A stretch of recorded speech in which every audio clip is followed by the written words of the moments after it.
El Papa ha muerto. Pero no se preocupen, ya vendrá otro en su lugar, como ha sido desde hace mucho tiempo. Hoy, en Archivos Oscuros, vamos a excavar en esos oscuros secretos que rodean a esta figura tan poderosa, el Papa.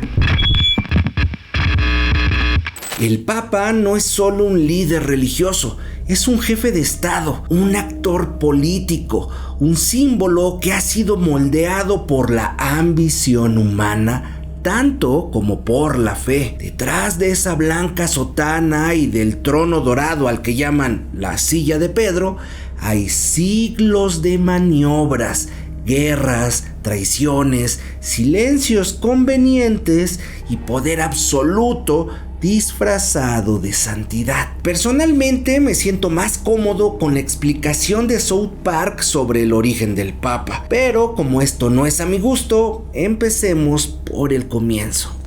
Y hay que volver al origen, a los primeros siglos del cristianismo. Jesús de Nazaret nunca fundó una iglesia, nunca dejó estructuras ni jerarquías.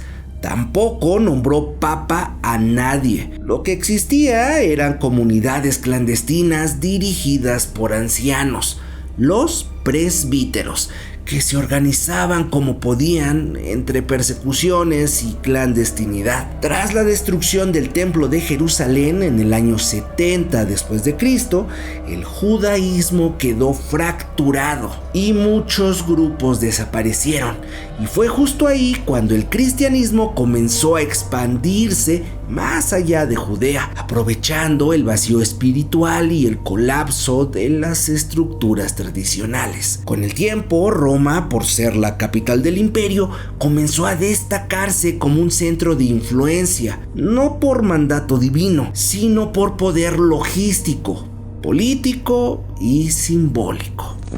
Según la tradición católico-cristiana, Pedro, uno de los discípulos más cercanos a Jesús, viajó a Roma y murió allí, crucificado boca abajo. De hecho, la cruz invertida o boca abajo es el símbolo de Pedro, no del diablo. Pese a esta influencia, no hay pruebas arqueológicas o documentos contemporáneos que confirmen la muerte de Pedro más allá de los dichos o escritos de la época. Pero siglos después, esa historia sería usada como argumento para cimentar la idea de que Pedro fue el primer papa. La frase que alimenta este mito está en el Evangelio de Mateo: "Tú eres Pedro, y sobre esta piedra edificaré mi iglesia". Una línea ambigua que fue interpretada literalmente por la jerarquía eclesiástica cuando les fue útil políticamente. Pero en su contexto original,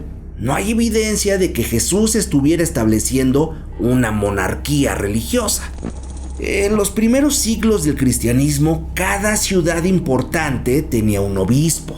Roma, por ser la capital del imperio, tenía un obispo que fue ganando prestigio entre los otros. No era superior, pero su ciudad sí lo era, y esa ventaja simbólica y logística fue aprovechada. En el siglo II, el obispo de Roma ya era una figura influyente, pero no tenía poder sobre los demás.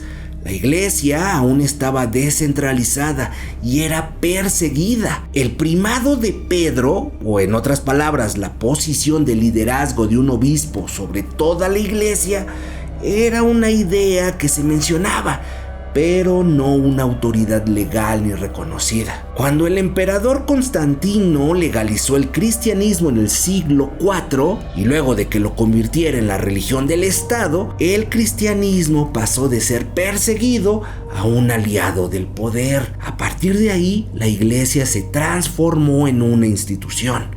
El Papa, aún sin este título oficial, comenzó a ser una figura central. La fe dejó de ser subversiva y se volvió imperial.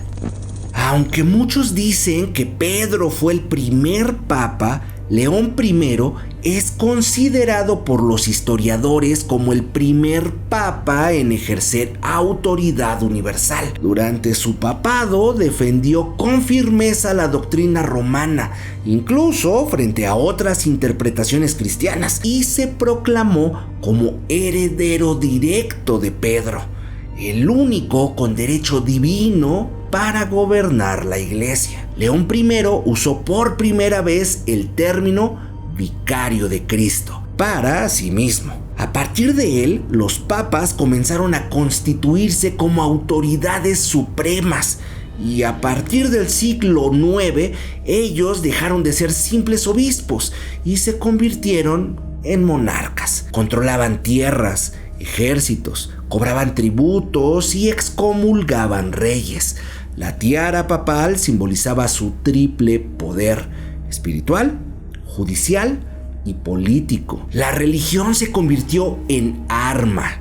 El papa era la figura más temida de Europa y muchas veces más corrupta que cualquier emperador. Ya en la Edad Media, el papado se convirtió en una maquinaria política.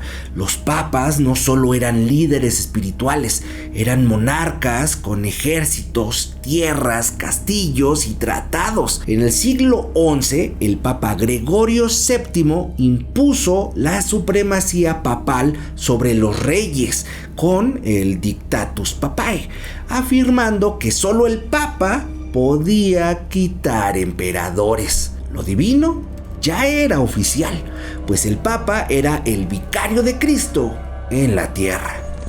A lo largo de los siglos, los papas han sido tan diversos como la historia misma.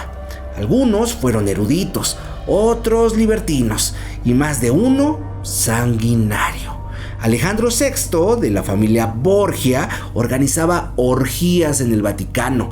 León X vendía indulgencias para financiar la Basílica de San Pedro.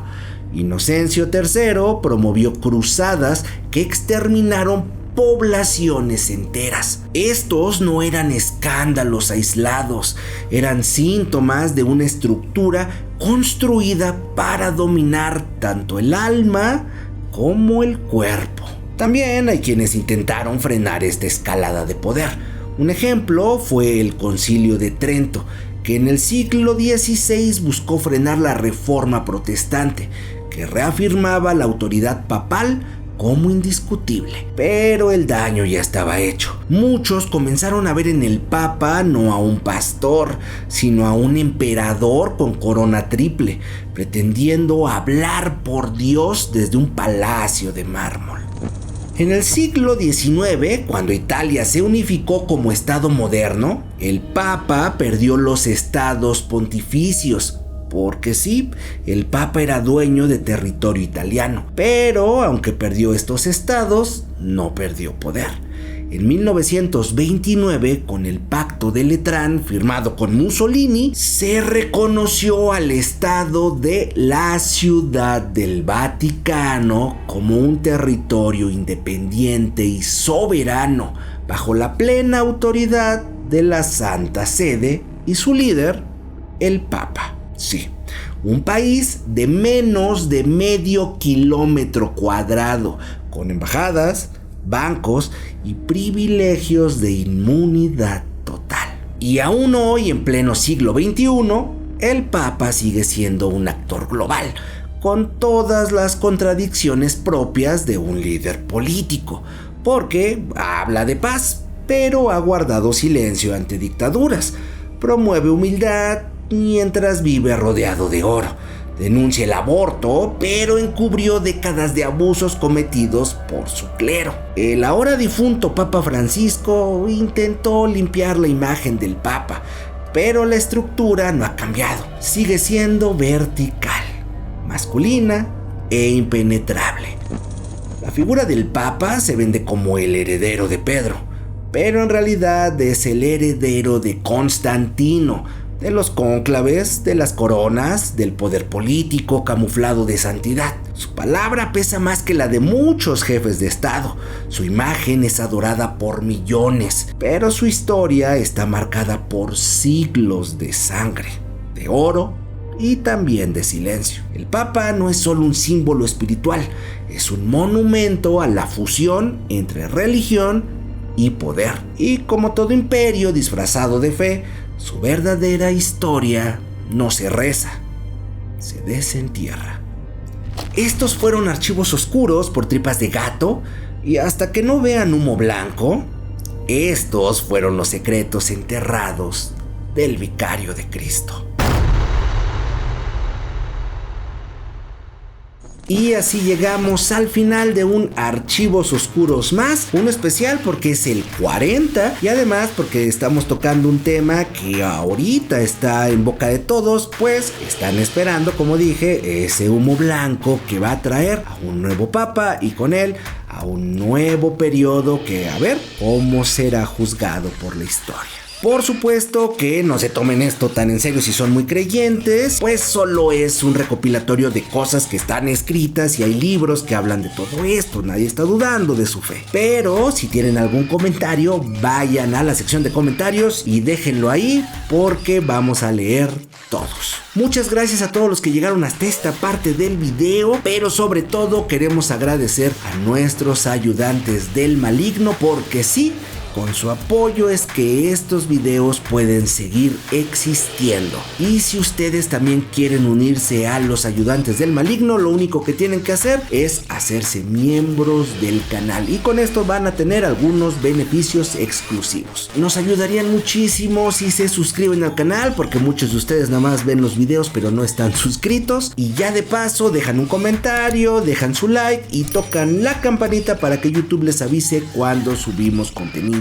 nuevo. Muchísimas gracias porque se logró el cometido de llegar a los 15,000 suscriptores aquí en YouTube y ahora estamos en el camino para los 16,000. Bueno, en realidad para muchos más, pero pasito a pasito. No se pierdan todo el contenido que tiene Tripas de Gato, sus casos canon, esto que es Archivos Oscuros y los casos de bolsillo que son historias pequeñitas para cuando no tienen mucho tiempo. Síganos en todas las redes, en cada una de ellas hay contenido distinto y seguramente algo de ahí les va a gustar. Pásense a Instagram porque sí, tenemos Instagram y ahí también está nuestro grupo de difusión en donde echamos platiquita con ustedes y estamos ahí platicando en tiempo real. Si les gusta esto que hace la cara que ven o la voz que escuchan, también les recuerdo que pueden ir a checar el BMBR Podcast, que es el podcast hermano de Tripas de Gato. Yo soy Bomber Álvarez y aquí nos vemos en el siguiente Archivos Oscuros.